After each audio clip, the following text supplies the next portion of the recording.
पिछली क्लास में आप लोगों ने देखा होगा बौद्ध धर्म, इस्लाम धर्म, और आज नंबर है सिख धर्म का। सभी धर्मों के बारे में पढ़ेंगे। जितने भी धर्म हैं सब धर्म अच्छे हैं, ये समझ लीजिए। सिख धर्म, ये सबसे ज़्यादा धर्म अगर सिख धर्म की बात करें तो किस राज्य में है? पंजाब में है। बिल्कुल सही है, पंजाब में। सिख धर्म में कितने गुरु हुए हैं बताइए? सिख धर्म में कुल 10 गुरु हुए। हम 10 गुरु के बाद बात करेंगे कि 10 गुरु कौन कौन से। पहले नंबर डाल लीजिए 10 गुरु। अच्छा, पहला नंबर किसका है? गुरु नानक। गुरु नानक हुए प्रथम गुरु। दूसरे गुरु बताइए? दूसरे गुरु गुरु अंगद।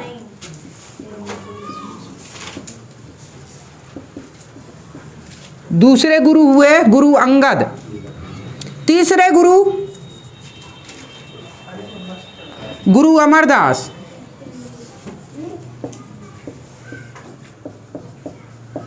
चौथे गुरु रामदास। ठीक है, गुरु आगे लगाते जाइए।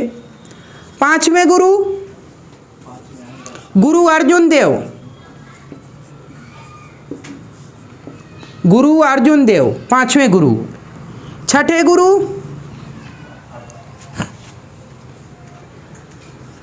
गुरु कौन हुए?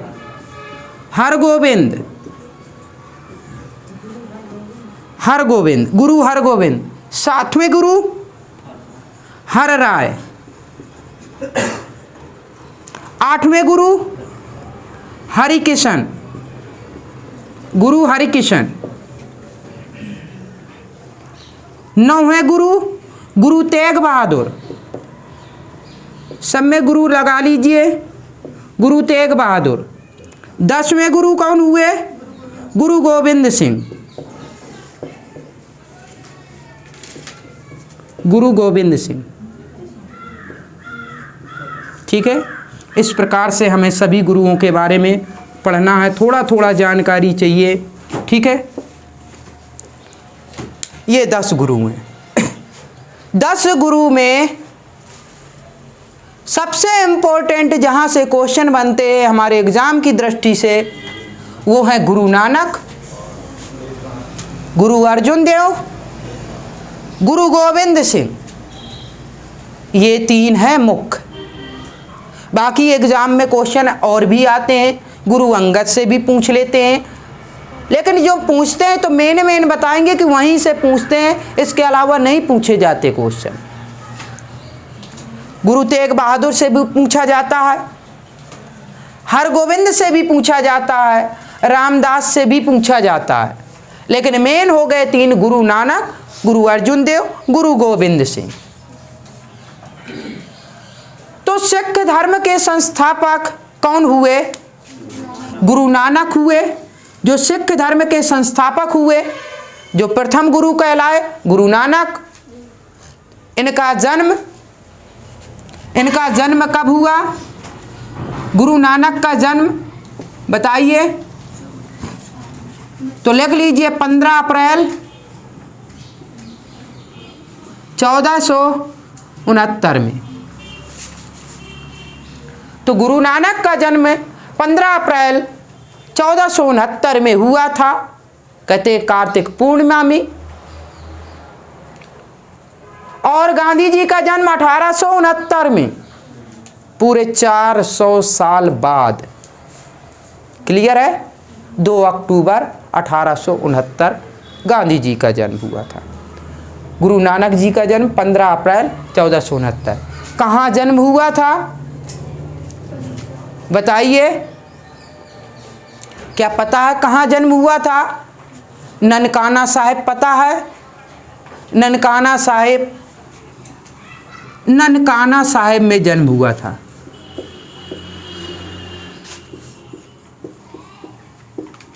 ये स्थान का नाम है, जो प्रेजेंट टाइम में क्या कहते हैं, वो तलवंडी के नाम से भी जाना जाता है। ठीक है। ननकाना साहिब या तलवंडी उसी को कहते हैं। और ये वर्तमान में कहां पर है? ये वर्तमान में पाकिस्तान में। यानी पहले बोला जाता था तलवंडी और अब उसका नाम हो गया है ननकाना साहिब। क्लियर है? पहले का नाम है तलवंडी, अब जो बोला जाता ननकाना साहिब। यहां जन्म हुआ था। इन्होंने क्या किया था? अच्छा, इनके पहले नाम आ जाए, ठीक है। तो इनका जन्म हो गया। गुरु नानक जी के पिता का नाम क्या था? बताइए, किसी को पता है? गुरु नानक जी के पिता का नाम क्या था? बहुत सही, कालूदास मेहता।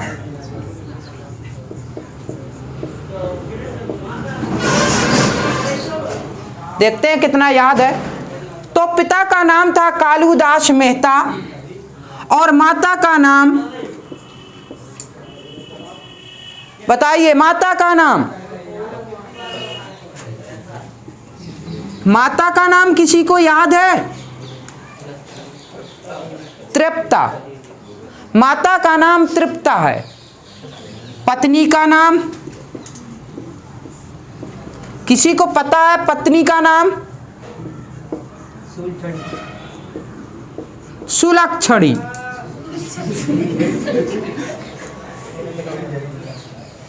ठीक है, सुलक्षणी। ये ब्यौरा हो गया, इनका परिचय हो गया। थोड़ा सा परिचय भी आना चाहिए। पूछ सकता है कि बताइए गुरु नानक जी के माता का नाम क्या था? तो तृप्ता। पिता का नाम कालूदास मेहता। वहीं पिता का नाम और भी मिलता है, जैसे कल्याण सिंह नाम मिलता है। तो ये चीज़ें, पत्नी सुलक्षणी या कहीं सुलक्षणा भी मिल सकता है। यहाँ माता का नाम तृप्ता या तृप्ति मिल सकता है। तो कन्फ्यूजन में ना होइए, ये मात्रा का उलट फेर होता रहता है। ठीक है, बाकी ठीक है, सब सही है। गुरु नानक साहब ने सबसे पहले सिख धर्म की स्थापना जब की तो लंगर की व्यवस्था की। लंगर की व्यवस्था की। लंगर जानते हैं क्या है? लंगर की व्यवस्था क्या है? भंडारा। हम जानते हैं, भंडारा कहते हैं आमतौर। ठीक है, और ये सबसे अच्छा उत्तम जगह होती है जहाँ लंगर की व्यवस्था हो या भंडारा की। किन के लिए? स्टूडेंट के लिए। ठीक है, जब बाहर रहते हैं ना, घर से बाहर, तो अगर भंडारे की व्यवस्था हो जाए कहीं, ठीक है, तो ये सबसे अच्छा समय माना जाता है कि वक्त बहुत अच्छा है स्टूडेंट का, जो ये व्यवस्था हो गई। ठीक है, खाना बनाना नहीं पड़ता, एक टाइम का खाना बचता है। नहीं, लंगर तो अभी से चलता है। क्या चीज़? लंगर तो 24 घंटे चलता है। वो तो ठीक है, लंगर एक अलग चीज़ है, हम भंडारे की बात कर रहे हैं। जैसे भंडारा, कानपुर में पान की मंदिर है, यहाँ दिल्ली भंडारा होता है। बस उससे अच्छी जगह नहीं है स्टूडेंट के लिए। बस पढ़ाई की सुविधा वहाँ पे मिल जाए अच्छी। ठीक, चलिए, उतना किराया लग जाएगा। ठीक है, चलिए। तो ये लंगर की व्यवस्था समझ गए होंगे, फ्री में खाना खिलाना। ठीक है, ऐसा माना जाता है गरीब लोगों को खाना खिलाना। तो ये लंगर की व्यवस्था सबसे पहले गुरु नानक जी ने ये व्यवस्था बनाई थी। ठीक है, इतनी सी बात है इनके जो जानने योग्य है। और गुरु नानक साहब की फिर मृत्यु हो गई। बताइए, गुरु नानक साहब की मृत्यु कब हुई? कब हुई थी? 22 सितंबर और 1539 में। कहाँ हुई थी? करतारपुर में। पर्टिकुलर नाम देखिए, करतारपुर में। क्लियर है ना? करतारपुर में ये मिलता है। करतारपुर में मृत्यु हो गई थी। जन्म हुआ तलवंडी यानी ननकाना साहिब में, मृत्यु हुई करतारपुर में। यहाँ से क्वेश्चन पूछा जाता है, एक और ये दो, जन्म और मृत्यु दोनों पूछा जाता कहाँ हुई थी। हाँ, क्लियर है, ये बात क्लियर हो गई। अब आ जाए अंगद पर, गुरु अंगद पर आ जाएं, इसे मिटाते हैं। नानक जी के बारे में हो गया, ठीक। चलिए, गुरु अंगद, गुरु अंगद का नाम एक और नाम मिलता है, गुरु अंगद का नाम लहना। इनका एक नाम है लहना, लहना के नाम से जाने जाते थे। और बाद में जब गुरु बन गए तो गुरु अंगद कहलाए, लहना को ही गुरु अंगद कहा गया। ठीक है, लहना ने क्या किया, जो लंगर व्यवस्था थी ना उसको नियमित बना दिया। ठीक है, नियमित व्यवस्था बना दी, लंगर व्यवस्था को नियमित कर दिया, लंगर व्यवस्था को नियमित कर दिया। जो आप कह रहे हैं ना प्रतिदिन, तो ये व्यवस्था जो नियमित किया वो गुरु अंगद की देन है, ये कर दिया इन्होंने। और कुछ अंगद के उसमें कोई खासियत आपको पता हो? चलिए ठीक है, तो गुरु अंगद का नाम यहां से आता है लहना, और लंगर की व्यवस्था को नियमित किया गुरु अंगद ने। तीसरे आते हैं गुरु अमरदास।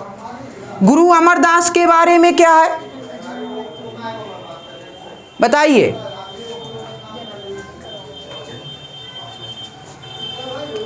गुरु अमरदास के बारे में कुछ जानकारी, बाकी हमें ज्यादा कुछ खास नहीं पढ़ना, जहां से क्वेश्चन बनते हैं वहीं से बताएंगे। ठीक है, एक गुरु रामदास थे, अभी रुक लीजिए, गुरु अमरदास के बारे में लिखाते हैं। रामदास थे, अच्छा रामदास की पत्नी का नाम क्या था बताइए? बीबी भानी कौन थी? ठीक है, पुत्री थी, पत्नी नहीं थी। और पत्नी किसकी बीबी भानी थी?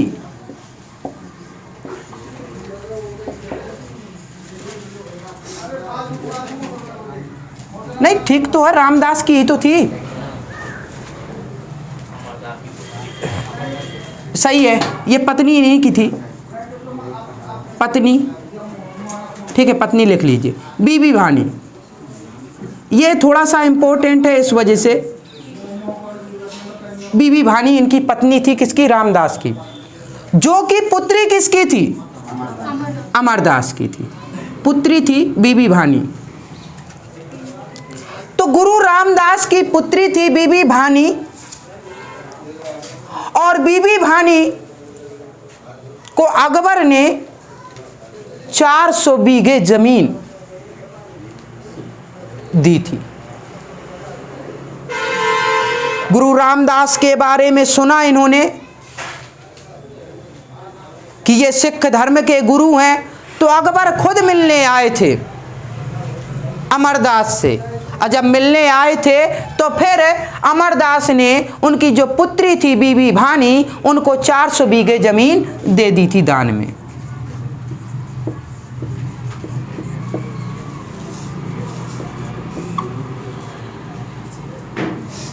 किसने दी थी? अकबर ने। उस समय अकबर क्या थे? मुगल सम्राट थे, तो अकबर ने दिया था। जब इनकी पुत्री थी, और ये रामदास कौन हुए? ये इनके दामाद हैं, अमरदास के दामाद हुए रामदास, यानी इनके पुत्री का विवाह रामदास से हुआ। और इस प्रकार से रामदास की पत्नी कहलाई बीबी भानी, और जो 400 बीघा जमीन अकबर ने दी थी वो किसकी हो गई? रामदास की। 400 बीघा जमीन में लेकर चली आई, कहते हैं ना दहेज में मिलता है ना, तो समझ लीजिए ऐसा ही है। तो 400 बीघा जमीन हो गई ना, किसके नाम? रामदास के नाम। और रामदास ने क्या किया? बताइए, एक शहर की स्थापना कर दी उसी जमीन पे। किस शहर की स्थापना? अमृतसर का नाम सुना है? अमृतसर शहर का नाम सुना होगा। तो अमृतसर शहर की स्थापना कर दी। ठीक है, उसी जमीन पर अमृतसर शहर की स्थापना किसने की? ये क्वेश्चन आएगा। अमृतसर जो शहर है उसकी स्थापना किसने की? तो गुरु रामदास ने किया था। वहीं पर जलाशय भी खुदवाया। जलाशय जानते हैं? तालाब। ठीक है, तो तालाब खुदवाए वही अमृतसर में। फिर अर्जुन देव आते हैं, गुरु अर्जुन देव, और यहीं से माना जाता है कि ये पैतृक हो गया। ये गुरु का पद एक पैतृक हो गया। उन्हीं के लड़के उन्हीं के लड़के उन्हीं के लड़के बनने लगे गुरु, ऐसा माना जाता है। ठीक है, तो गुरु अर्जुन देव जब हुए, गुरु गद्दी पर बैठे, तो इन्होंने जो अमृतसर शहर बसा था ना, इसी पर जो तालाब था उसी के बीच में क्या किया? एक मंदिर बनवाया, जिसे कहते हरमंदिर साहब का मंदिर। हरमंदिर साहब का मंदिर। तो एक मंदिर किसने बनवाया? अर्जुन देव ने।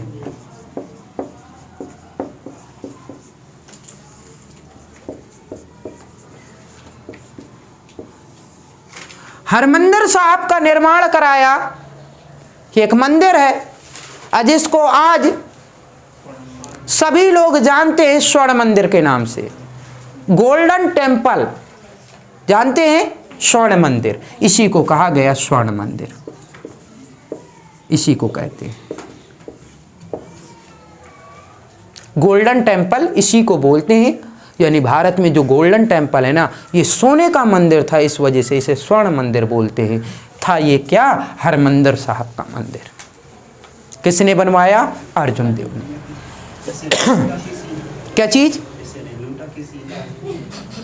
ये अभी की बात है। कब की बात है? देखिए, अर्जुन देव में पहुंच गए। 1469 में तो जन्म हुआ था। और अर्जुन देव को किसने मरवाया? अरे वो अर्जुन देव मतलब पांचवें गुरु की हत्या किसने? और वो जहांगीर जहांगीर ने। और जहांगीर के समय मुगलों का शासन था। अब बताइए कौन आया लूटने? नहीं, इसकी जरूरत नहीं है, फिर तो सबका याद करना पड़ेगा। ठीक है, यहाँ जन्म से क्वेश्चन नहीं आते, इनके जो कार्य है कार्यों से क्वेश्चन बनते हैं। ठीक है, एक जो प्रथम है ना, प्रथम की जरूरत थी हमें, इस वजह से प्रथम का बता दिया, क्योंकि सिख धर्म के संस्थापक यही थे, तो उसके सबके बता दिए। फिर इसके बाद तो बहुत ज़्यादा हो जाएगा। ठीक है, अभी तो बहुत ज़्यादा है सिख धर्म के बारे में, अभी तो बहुत पढ़ना है, आगे देखना है। ठीक है, तो अर्जुन देव सबसे पहली बात तो ये पूछता, पहला क्वेश्चन, अर्जुन देव कौन से नंबर के सिख गुरु थे? तो 5वें नंबर के, ये क्वेश्चन पूछा गया एग्जाम में। फिर हरमंदिर साहब का मंदिर जो है वो किसने बनवाया? अर्जुन देव ने। कभी पूछ देगा स्वर्ण मंदिर का निर्माण किसने कराया? तो अर्जुन देव ने। बस ऐसे क्वेश्चन पूछता है। क्लियर है? यहां से क्वेश्चन पूछता है। सोने का मंदिर था। यह बात अलग है कि जहांगीर, मुगलों का काल था, फिर लूटने वाले आए हैं, ऐसा नहीं कि लूटने वाले ना आए हों। नादिर शाह का नाम सुना है क्या? 1739 में आया है। 1739 में नादिर शाह आया है और तख्ते ताउस ले गया था। उसी में कोहिनूर हीरा जड़ा था। ठीक है, तो आया है। फिर बाकी और ज़्यादा कुछ खास नहीं है। लूटने वाले सल्तनत काल में आए हैं, और सबसे पहले तो अरब आक्रमणकारी जब आए हैं, फिर इसके बाद महमूद गजनबी। देखिए, महमूद गजनबी था जो हमेशा मंदिरों को सीधे निशाना बनाता था, मंदिर लूटता था जितने भी। हाँ, सोमनाथ मंदिर की बात कर रहे हैं ना, 7 बार ऐसा माना जाता है कि 7 बार सोमनाथ मंदिर टूटा है फिर बना है, फिर टूटा है फिर बना है। ये हाल रहे सोमनाथ में। ठीक है, अर्जुन देव के बारे में बात करें तो एक और क्वेश्चन बनता है अगर नाम सुना हो आदि ग्रंथ का, हरमिंदर साहब का मंदिर जो है, हरमंदिर साहब का निर्माण अर्जुन देव ने किया था। और हरमंदिर साहब का जो मंदिर है उसी को कहते हैं स्वर्ण मंदिर। ठीक है, इसी को कहते हैं स्वर्ण मंदिर, गोल्डन टेम्पल, इंग्लिश में बोलते हैं गोल्डन टेम्पल। और ये ऐसा मंदिर है, अगर भारत में कहा जाए ना तो सबसे अच्छा मंदिर हम इसी को कहेंगे कि सबसे अच्छा मंदिर है। और यहाँ की व्यवस्था बहुत शानदार व्यवस्था है। पूरे भारत में सबसे शानदार मंदिर की व्यवस्था अगर कही जाए तो यही है स्वर्ण मंदिर।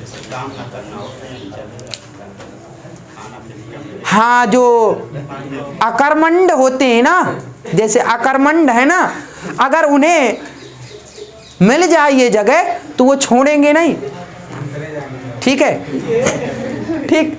तो यहाँ पर आपको दिन भर यानी सुबह शाम और दोपहर भोजन मिलेगा। प्लस आपको कोई दिक्कत नहीं है, आपको तो बैठना, वहाँ खिलाने वाले मिल जाएंगे, ना आपको बर्तन धुलना, ना कुछ नहीं करना, धुलने वाले भी मिल जाएंगे। और आपको प्लस रहने के लिए व्यवस्था भी दी जाएगी, कपड़े दिए जाएंगे, हर चीज़ की व्यवस्था होगी। बिल्कुल रहते हैं, सब फ्री में व्यवस्था रहती है। हाँ, नहीं कोई भी जो हम जाएंगे अगर वहाँ रहेंगे, वो ये थोड़ा देखते हैं कि गरीब है कि अमीर है। अच्छा, वहाँ खाना खाएंगे, नीचे बैठ के खाना खाते हैं। ठीक है, सब नीचे बैठ के खाना खाते हैं, चाहे जितने अमीर हो चाहे जितने गरीब हो। और जो परोसने वाले होते हैं ना, और जो बर्तन धुलने वाले, तो पता चलेगा कि वो अरबपति भी हो सकते हैं। आप लोगों को खाना खिला रहे हैं और बर्तन धुल रहे हैं आपके, हो सकता है वो अरबपति भी हों। ठीक है, और वो लोग ऐसी व्यवस्था देते हैं, यानी जो कमाई है, कमाई का 1/10, ठीक है, दान करते हैं। हमने इस्लाम धर्म देखा, जो ज़कात था 1/10% जो देते थे, वही चीज़ यहाँ भी है। अपनी कमाई का 1/10वां हिस्सा ये दान देते हैं यहाँ पर। इनका ट्रस्ट बहुत बड़ा नहीं है, जो होता ना एनजीओ की एक व्यवस्था होती है उसमें रुपए नहीं, ये बड़ा नहीं है ट्रस्ट। लेकिन दान करने वाले बहुत आते हैं, बड़े बड़े लोग जो सिखों में होते हैं, अब वो देते हैं, दान करते हैं। नहीं, और भी देते हैं, लेकिन सबसे ज़्यादा ये मजबूती तो उन्हीं से। जब नहीं, जो धर्म को मानेंगे वही लोग तो आएंगे। आप ये तो देखिए, जो इस धर्म को मानेंगे वही तो आएंगे। नहीं, ऐसा कुछ नहीं है। हो सकता कोई जरूरी नहीं। लेकिन ऐसा एक समय था, नहीं, ऐसा एक समय था कि ईसाई धर्म अपनाने में बहुत रुपए मिलता था, ताकि ज़्यादा से ज़्यादा ईसाई धर्म का प्रचार प्रसार हो। ऐसा होता है, जो धर्म अपने धर्म का प्रचार करते हैं ना, तो लोगों को अपनाने के लिए कहते हैं कि हम ये देंगे, शिक्षा देंगे, फ्री में देंगे।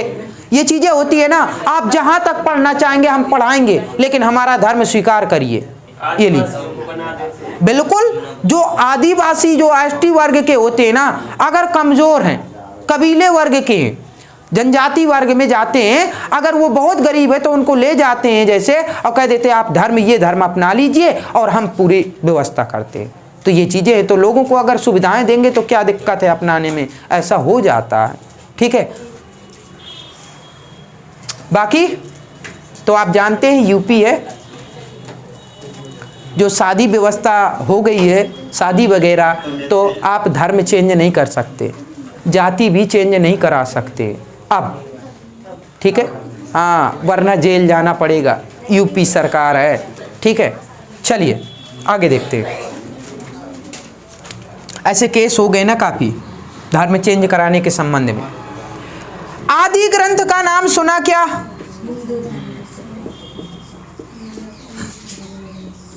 आदि ग्रंथ की रचना किसने की? गुरु अर्जुन देव ने की थी आदि ग्रंथ की रचना। और आदि ग्रंथ जैसे पुस्तक होती है ना, ये पवित्र पुस्तक है सिख धर्म की आदि ग्रंथ। आदि ग्रंथ में क्या है? आदि ग्रंथ में गुरु नानक साहब की शिक्षाएं हैं, जो उन्होंने दिया था, तो इसमें संकलन है किसकी? गुरु नानक साहब की, और प्लस में और किसकी हैं? कबीरदास जी का नाम सुना, रैदास जी का नाम सुना, रामानंद जी का नाम सुना। इन सभी लोगों की जो बातें हैं, ज्ञान की बातें, शिक्षा की बातें, इसमें संकलन मिलता, आदि ग्रंथ में मिलता। यानी कबीरदास जी के दोहे इसमें मिलते हैं आदि ग्रंथ में। क्लियर है? और इनका संकलन किसने किया? गुरु अर्जुन देव ने किया। सर ये सब मतलब इनके लड़के थे, पीढ़ी दर पीढ़ी चल रहे हैं। कुछ लड़के थे, कुछ दामाद थे। हमने कहा यहाँ से पैतृक बन गया, तो यहाँ से लड़के के लड़के लड़के लड़के चल रहे हैं। क्लियर है? हाँ, यहाँ अभी नहीं है कि ये लड़के हैं, ठीक है, ये दामाद हो गए, यहाँ से पैतृक बनाया गया, ये चीजें। क्लियर है? तो ये तीन चीजों से पूछा जाता है अर्जुन देव से क्वेश्चन जब भी आता है। फिर पूछा जाता है कि अर्जुन देव की हत्या हुई तो किस मुगल शासक ने की? ये क्वेश्चन आ चुका। जहांगीर, औरंगजेब को नहीं भूलेंगे।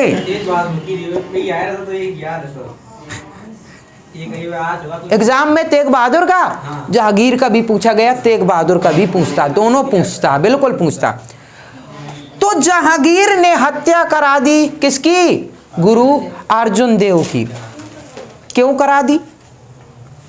जहांगीर का एक पुत्र था, ठीक है, जहांगीर की कई पत्नियां थी, जहांगीर की कई पत्नियां थी। जो सबसे पहली पत्नी हुई उसका एक पुत्र हुआ था, नाम था खुसरो। फिर एक और शादी हुई थी, ठीक है, जो विधवा थी, जिसका नाम था नूरजहां। नाम सुना है? नूरजहां। उनकी माता का नाम अस्मत बेगम, ठीक है। और नूरजहां का मूल नाम क्या था? पूछता है एग्जाम में। मेहरुन्निसा। मेहरुन्निसा उसका नाम था, इन्होंने उपाधि दे दी, ठीक है, नूरजहां की। नूरजहां की मां अस्मत बेगम और पिता थे उनके एतमाद दौला। नूरजहां के पिता अस्मत बेगम क्यों फेमस है? क्योंकि सबसे पहले गुलाब से जो इत्र निकालने की विधि थी ना, वो सिर्फ अस्मत बेगम के पास थी।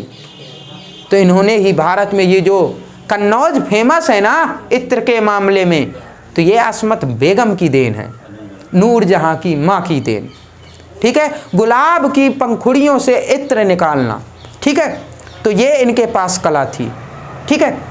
तो जहांगीर एक नूरजहां का पुत्र हुआ, कौन? खुर्रम। नाम सुना है क्या? खुर्रम। पहले बड़ा हुआ खुसरो और फिर दूसरी पत्नी का हुआ खुर्रम, और खुर्रम का ही नाम है शाहजहां। और उसी शाहजहां की बात कर रहे हैं जो आज ताजमहल फेमस है, जिसने बनवाया मुमताज की याद में। क्लियर है? देखेंगे, मुगल भी देखेंगे, आराम से सब चलेंगे, ठीक है, आराम आराम से देखते चले जाएंगे। तो खुसरो ने विरोध कर दिया, विद्रोह कर दिया अपने पिता के खिलाफ, जहांगीर के खिलाफ। जब विद्रोह कर दिया कि गद्दी मैं पाऊंगा, और ये विद्रोह कर दिया खुसरो ने, तो खुसरो सबसे पहले कहाँ गया? ये अर्जुन देव के पास गया। अर्जुन देव के पास गया और इनसे आशीर्वाद, गुरु हैं, आशीर्वाद लेने गया। नहीं, वो अमीर खुसरो वाली बात नहीं है, ठीक है, वो बहुत अच्छे आदमी थे, उसकी बात अलग ही निराली है। वो सल्तनत काल में मिलेंगे, अलाउद्दीन खिलजी के समय मिलेंगे, ठीक है। वो चला गया दौर, ये और ऊपर आ गए, ठीक है, ये और ऊपर आ गए बहुत, ठीक है। तो ये खुसरो इसके पुत्र थे, ठीक है, वो खुसरो वाला गए। तो ये गए आशीर्वाद लेने। क्या गुरु के पास आशीर्वाद लेने नहीं जाएंगे? तो ये गए आशीर्वाद लेने कि गुरु जी हमें आशीर्वाद दीजिए, हम अपने पिता के खिलाफ विद्रोह कर रहे हैं, ठीक है। ऐसी बात बल्कि ये बोली नहीं होगी, लेकिन आशीर्वाद लेने पहुंच गए कि आशीर्वाद अगर गुरु ने कह दिया, अगर आशीर्वाद दे दिया तो शायद विजित हो जाए। तो उन्होंने कहा, दे दिया आशीर्वाद। अब ये बात पता चल गई जहांगीर को कि अर्जुन देव ने आशीर्वाद दिया, तो उन्होंने पकड़वा दिया जहांगीर को कि लेके आ जाओ। ठीक है, जहांगीर ने, ठीक है, तो गुरु अर्जुन देव को लेके गए और बंदी गृह में डाल दिया और वहीं पर मार दिया गया। ठीक है, क्या फांसी नहीं है, सिर कलम किया था, तो बंदी गृह में किया था, बंदी गृह में डलवाया और सीधे सर कटवा दिया था, ये गुरु अर्जुन देव का। ठीक है, किसने? जहांगीर ने। पूरी बात समझ में आ गई? इसके पुत्र ने विद्रोह किया था और विद्रोह कर जब किया तो फिर गया था गुरु के पास। गुरु के पास गया तो आशीर्वाद लेने गए थे और ये पता चल गया कि इन्होंने आशीर्वाद दिया, तो जहांगीर ने इसे पकड़वा के अपने बंदी गृह में डलवा दिया, वहीं सर कलम करवा दिया। ठीक, अब जब ये बात हो गई तो प्रॉब्लम नहीं होगी सिखों में कि भाई गुरु को हमारे मार दिया, क्या दिक्कत थी भाई? आशीर्वाद देने में क्या है? आशीर्वाद तो कोई भी आएगा देंगे, दुश्मन भी आएगा तो उसे भी देंगे आशीर्वाद। ठीक है, अब ये बात बुरी लग गई हरगोविंद को, और हरगोविंद ने क्या कह दिया कि अगर ऐसी बात है तो अब जितने भी सिख गुरु होंगे और सिख होंगे वो सब सैनिकों की भांति रहेंगे। और इन्होंने स्टार्ट कर दिया सैनिक व्यवस्था।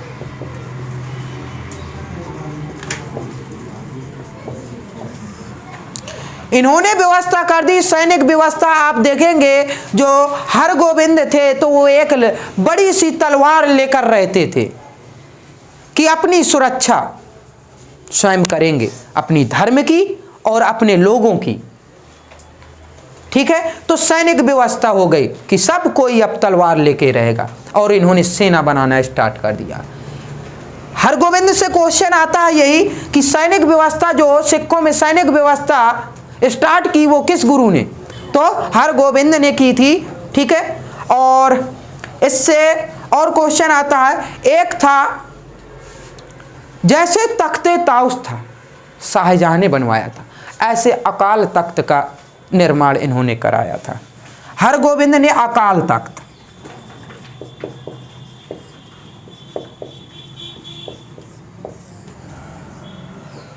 अकाल तख्त जानते हैं क्या है? अकाल तख्त सिंहासन, बैठने के लिए कि गुरु के बैठने के लिए एक सिंहासन टाइप में होनी चाहिए ना, गद्दी, वही है, उसी का नाम है अकाल तख्त। तख्त हमारी भाषा में तख्त बोलते हैं ना। अच्छा, नहीं, अकाल तख्त उसे बोलते हैं। ठीक है, बोलते नहीं है सत श्री अकाल, तो ये काल शब्द फेमस है। चलिए, अकाल तख्त का निर्माण किया और उसी वो गद्दी थी और उसी पे बैठते थे।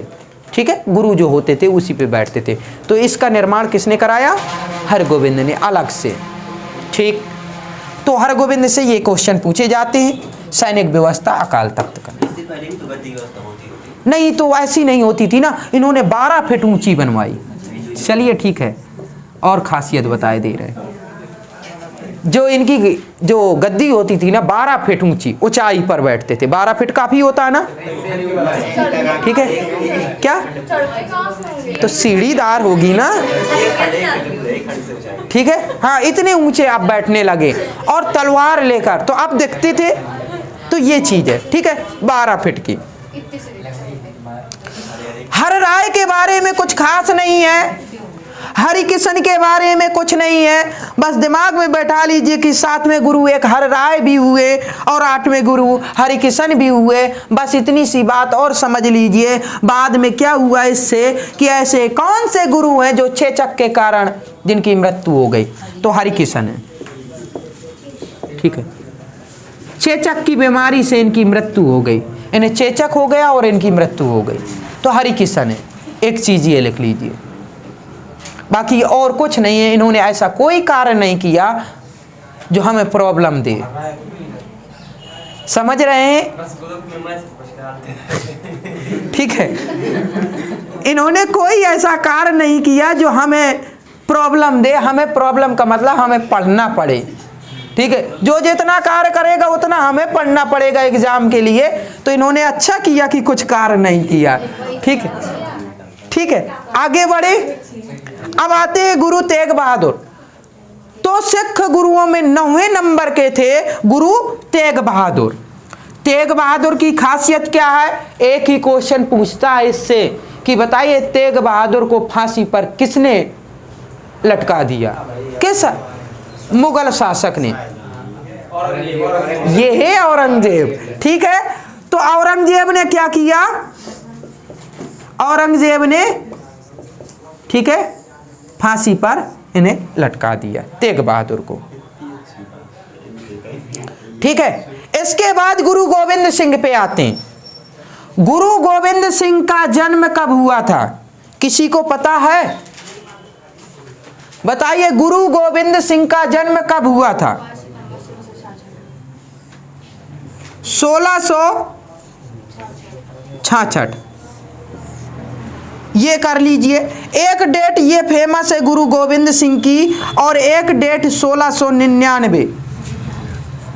चलिए, तो ये इसे हम मिटाते हैं थोड़ा सा।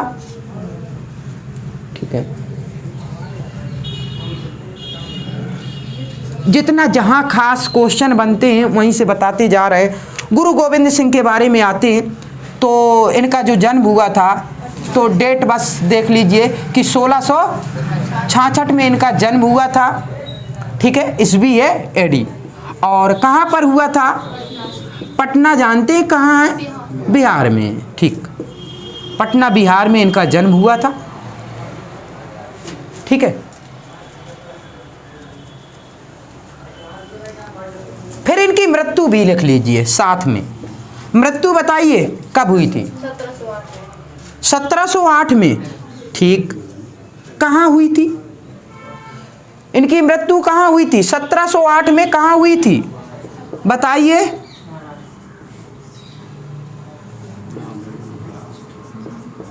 इनकी मृत्यु हुई थी नांदेड़, जो महाराष्ट्र में पड़ता है। ठीक है, नांदेड़ में, और नांदेड़ पड़ता है महाराष्ट्र में। सही है? ठीक है। इन्होंने 1699 में क्या किया था? खालसा पंथ की स्थापना की थी। गुरु गोविंद सिंह ने खालसा पंथ की स्थापना की थी। यहां से क्वेश्चन पूछा जाता है, खालसा पंथ की स्थापना। हाँ, वाह गुरु जी दा खालसा फतेह, वाह गुरु जी दी फतेह भी कहते हैं ना, फतेह। हाँ, तो खालसा पंथ की स्थापना 1699 में किसने की थी? गुरु गोविंद सिंह ने की थी। और कहा जाता कि वास्तविक सिख धर्म के वास्तविक संस्थापक गुरु गोविंद सिंह हैं। ठीक है, खालसा पंथ इन्होंने क्या किया? 5 चीजें अनिवार्य कर दिया कि सिख अगर हैं, आप सिख धर्म को अपनाए हैं, तो अपने साथ 24 घंटे 5 चीजें लेकर रहेंगे, मतलब लेकर चलेंगे हमेशा। वो 5 चीजें क्या हैं? ठीक है, पहला कंगा, चलिए कंगा। दूसरा कृपाण, कड़ा। चौथा केस, कच्छा। ठीक है, तो जितने भी केस, बाल बड़े करेंगे, ढकते नहीं है क्या? ठीक है, जितने भी सिखों की पहचान क्या है? जो बाल बड़े होंगे और बांधे रहेंगे और ढके रहते हैं। ठीक है, अपने साथ में रखेंगे हमेशा केस, कच्छा।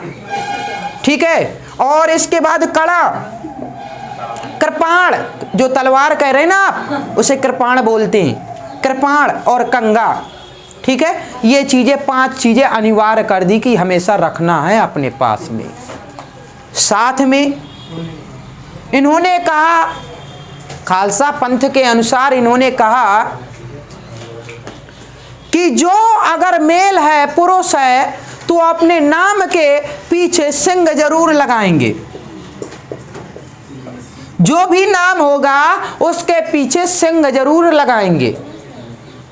और यदि फीमेल है, महिला है, तो अपने नाम के पीछे कौर लगाएंगे। जो देवी ये भी लगाते हैं ना, कुमार और देवी, तो कुमार नहीं लगाएंगे, सिंह लगाएंगे अपने नाम के पीछे। ठीक है। और जो देवी और कुमारी जो लगाते हैं ना, वो कौर लिखेंगे, और कौर से पता चलता है कि ये सिख धर्म वाले। कौर का नाम सुना है, हरमनप्रीत कौर। ठीक है। और एक आप जब पॉलिटी पढ़ेंगे तो उसमें बताइए, राजकुमारी अमृता कौर कैबिनेट मंत्री रही। ठीक है। चलिए ठीक है, तो ये कौर हो गया, ये सिंह हो गया। तो ये पीछे नाम के लगाएंगे। ये मेल है यानी पुरुष, पुरुषों के लिए ये कहा गया, और ये महिलाओं के लिए ये कहा गया कि कौर पीछे नाम के पीछे लगाएंगे। क्लियर है। और ये हो गया सिख धर्म के ये 10 गुरुओं की बात हो गई। इसके बाद इनका वो भी तो पता है, पूरा नाम गुरु गोविंद जी का। गुरु गोविंद जी का पूरा नाम नहीं सर, राय लगा सुनो। नहीं, उससे कोई दिक्कत नहीं। गुरु गोविंद सिंह। ठीक है, हो गया। अब इसके बाद आगे देखते हैं, गुरु गोविंद सिंह की मृत्यु के बाद किसने संभाला सिख धर्म को। तो फिर आते हैं, एक व्यक्ति है बंदा बहादुर। ठीक है।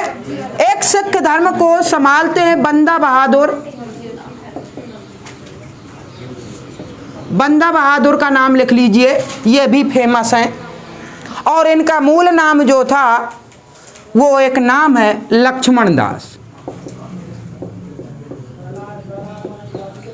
बंदा बहादुर का नाम ही है लक्ष्मण दास, जिन्हें बंदा बहादुर के नाम से जाना जाता है।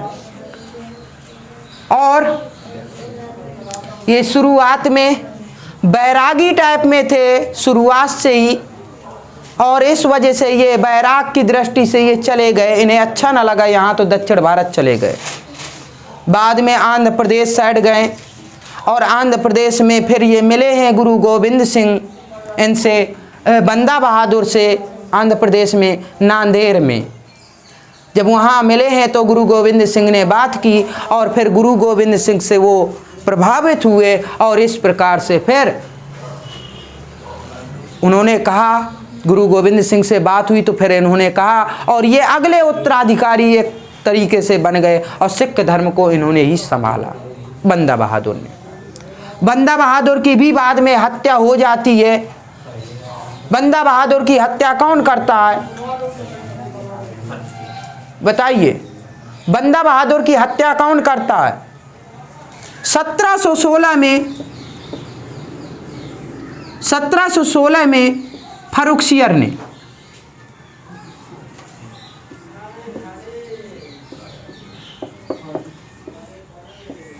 यह भी मुगल सम्राट है। ठीक है, फर्रुखसियर। और इसे क्या कहते हैं, इसे घृणित कायर बोलते हैं। इसे उपाधि दी गई है घृणित कायर की। ये कायर था, और इसने सिखों के बंदा बहादुर को, ठीक है, निपटा दिया था, हत्या करा दी थी 1716 में। तो ये चीजें हैं। ठीक है। तो 3 ऐसे सिखों को 3 मुगलों ने, 3 मुगल शासक है ना जिन्होंने मारा है। एक तो जहांगीर ने सबसे पहले गुरु अर्जुन देव को 5वें गुरु, और औरंगजेब ने 9वें गुरु को, तेग बहादुर को 9वें गुरु, और फर्रुखसियर ने बंदा बहादुर को। ठीक है। ये गुरु नहीं है, गुरु तो 10 ही हुए हैं। ठीक है। लेकिन सिख धर्म को संभाला है इन्होंने। फिर इसके बाद सिख धर्म जो है, सिख धर्म अब थोड़ा सा राजसी हो गया। इसके बाद यहाँ पर एक मिसल चलती थी, छोटे छोटे कस्बे टाइप में। तो कुल 12 मिसलें थीं। 12 मिसलों में कई प्रकार की मिसलें थीं, जैसे एक भंगी मिसल थी। ठीक है, कई मिसल, ये सब सिखों की थी। इन मिसलों में सबसे दमदार जो उभर के आया वो शुकर चकिया था।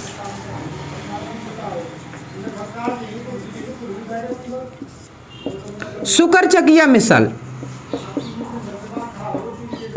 शुकर चकिया मिसल के ही एक थे राजा रणजीत सिंह।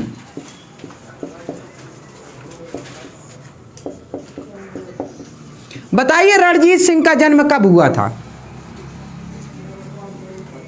राजा रणजीत सिंह का जन्म कब हुआ था?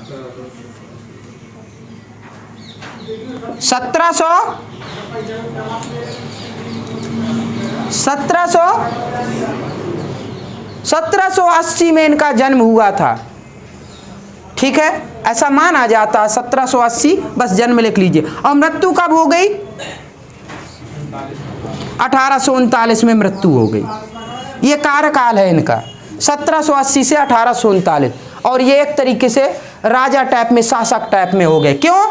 क्योंकि जो 12 मिसलें थी, 12 मिसलों में जो ये शुकर चकिया था, ठीक है, तो इसमें शुकर चकिया में सबसे जो दमदार थे वो थे चड़त। चड़त थे इनके पहले, और फिर चड़त के फिर महासिंह आए। महासिंह के साथ ये पुत्र थे कौन? रणजीत सिंह। इस प्रकार से क्रम था इस मिसल के। और जैसे रणजीत सिंह आया तो फिर इन मिसलों को क्या किया? 12 मिसल जितने थे ना, और अन्य 11 सबको विजित कर लिया। और इनको विजित करने के बाद फिर इन्होंने कश्मीर भी जीता, मुल्तान भी जीता, लाहौर भी जीता। इस प्रकार से जीतते हुए तो ये दमखम हो गई थी रणजीत सिंह में। ठीक है, ये जीतने लगा। ये शासक बना था रणजीत सिंह। कब बना था? 1801 में। 1801 में शासक बना था रणजीत सिंह। 1801 में शासक बना था। 1809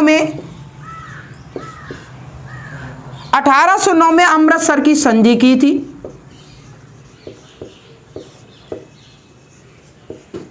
एक संधि की थी किससे? उस समय अंग्रेज थे। 1809 में मिंटो प्रथम थे उस समय। मिंटो प्रथम थे उस समय, लॉर्ड थे। तो अमृतसर की संधि जो हुई थी, रणजीत सिंह और मिंटो प्रथम के बीच संधि हुई थी। और इसकी मध्यस्थता जो करा रहे थे वो मैटकॉप करा रहे थे। मैटकॉप भी अंग्रेज है, मध्यस्थता करा रहे थे।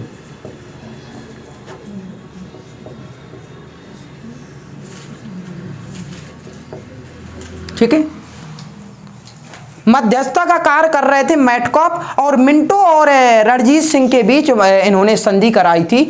कैसी संधि थी?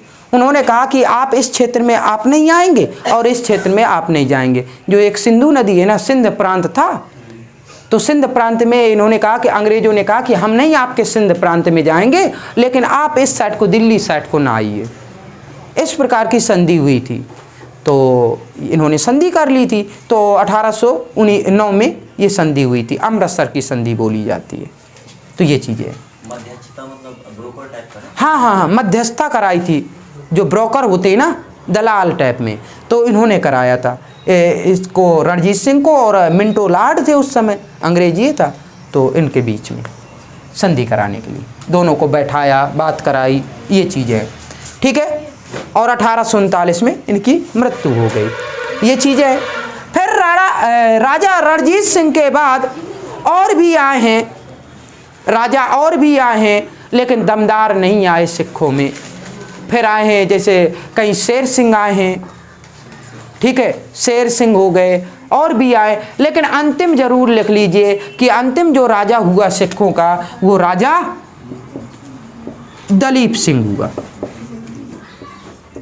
ठीक है, हाँ, राजा दलीप सिंह ये अंतिम सिख हैं, अंतिम सिख शासक हैं, राजा हैं।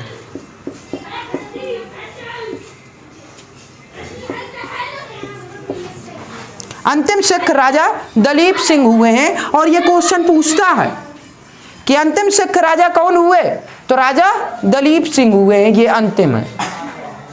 सबसे दमदार कौन हुए, रणजीत सिंह हुए। ठीक है, सिखों में सबसे महान अगर कहा जाए कोई राजा तो रणजीत सिंह और ये दलीप सिंह। वो गुरुओं की बात थी, वो गुरु थे, वो इससे मतलब युद्ध से मतलब नहीं होता था, युद्धों से मतलब तो इन्हें हुआ बाद में। और इस प्रकार से आपका सिख धर्म समाप्त होता है।